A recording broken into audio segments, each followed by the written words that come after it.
အားလုံးပဲမင်္ဂလာပါရှင်ဒီနေ့ကတော့ဒီခရုကိုထိုးနီးလေးကိုပေါ့နော်အားလုံးကိုသင်ကြားပေးမှာဖြစ်ပါတယ်ဒါလေးကတော့လူတော်တော်များများလည်းလုပ်ပြပေးဘူးပါတယ်ဒါပေမဲ့ဒီမှာတော့မတင်ပေးဘူးမလုပ်ပြဘူးသေးဘူးပေါ့နော်အဲဒီဒါလေးလုပ်ပြဖြစ်ပါတယ်ဒါဘူကဒီပစင်းကောင်းထုံးထားတဲ့ကြိုးလေးပေါ့နော်တစ်ဖက်ကို6လက်မစီတစ်ဖက်ကိုပေါ့နော်ဒီမှာဒီ6လက်မလောက်စီပေါ့နော်ဟိုကပြတ်ထားပါတယ်တိုင်းထားပါတယ်အပြရင်ဒီစိတ်စားပေါ့နော်တုံမယ်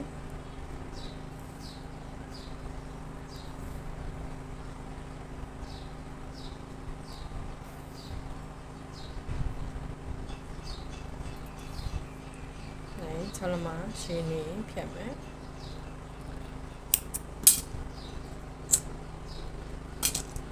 နားလေးကိုမီလီနဲ့တက်ပေးပါနော်မဟုတ်ရင်လိတ်တဲ့ခါကျရင်နိုင်ဖွာနေတတ်ပါတယ်ဒီခုတို့ဒီမှာကျိုးနှချောင်းပေါ့နော်နှချောင်းဆိုရင်ဒီညာဘက်ချမ်းမှာရှိတဲ့ကျိုးကိုဒီအတွင်းထဲကိုလိတ်လာပါဒီလိုအပြင်ဘက်ကိုမလိတ်ဘူးပေါ့နော်ဒီလိုအတွင်းဘက်ကိုလိုလိတ်မယ်ပေါ့နော်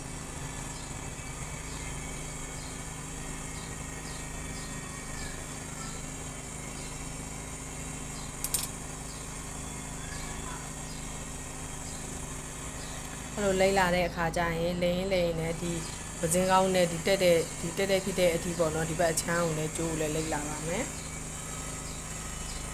အဲ့လိုလုပ်တဲ့အခါကျရင်ဒီလက်လေး၃ချောင်းလေးရာဒီကျိုးလေးကိုဆွဲထားပါဆွဲပြီးတော့မှလိုလိမ့်ပြီးပါအဲ့ဒါမှဒီအခွေးကမချောင်သွားမှာပေါ့နော်ချစ်ကလေးနဲ့ဖြစ်နေမှာပါဒီအစနာအကာဒီနဲ့နားမှာရှိရပေါ့နော်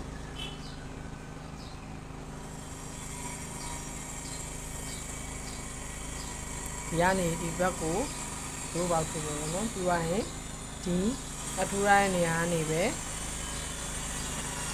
ဘောနော်ဒီအထူရိုင်းနေရာကနေပဲဒီဘက်ဘေးကိုထိုးမယ်ဒီ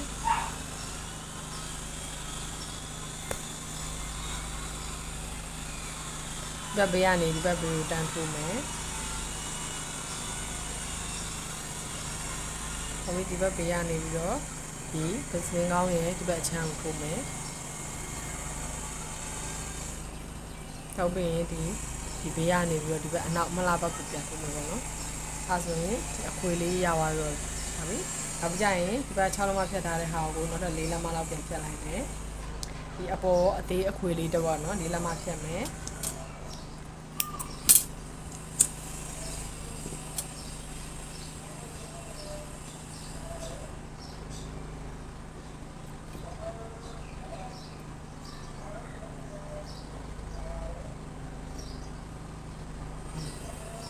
အဲ့လိုလေးပေါ့နော်ဒီလိုပုံစံလေးဖွင့်မယ်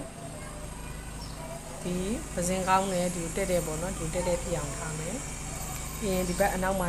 ကနေပြီးတော့ဒီအပေါ်ထိတ်တက်တဲ့ကိုထိုးမယ်ဒီမှာပေါ့နော်ဒီအက်ကဒီဘက်အနောက်မှာရှိဒီနောက်ကနေဒီအပေါ်ထိတ်ကိုတက်တဲ့ထိုးမယ်ပေါ့နော်ဒီဘွားဆိုရင်ဒီအလုံးကိုတုတ်တယ်လို့ပဲဒီကောင်လည်းဒီဘက်ဘေးကိုထိုးမယ်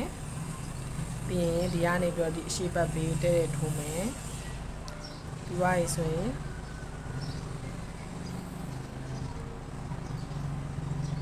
ဒီပေါ်ဒီအပတ်အခွေကျူပြန်ထိုးမယ်ပေါ့နော်အဲ့ဒါမှလုံလွရလှုပ်စီဖြစ်ပဲလေတင်းတင်းကြက်ကလေးဖြစ်နေမှာပါနော်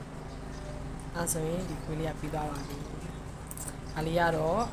လွယ်လေးပေါ့နော်လောက်ကတာတကယ်အလွယ်ပန်းကျက်ကြီးကမှအလွယ်ကူဆုံးဒီဇိုင်းလေးပေါ့နော်ဒါပေမဲ့လည်းဒီလက်ကင်မိုကိုင်နီးလေးကိုဟိုကကြည့်ပြီးတော့ခွေရတာတော့နည်းနည်းခက်လိမ့်မယ်ပေါ့နော်။လုံးကျေးဇူးတင်ပါတယ်အားလုံးပဲလိုက်လို့ကြည့်ပေးဖို့တောင်းဆိုပါတယ်။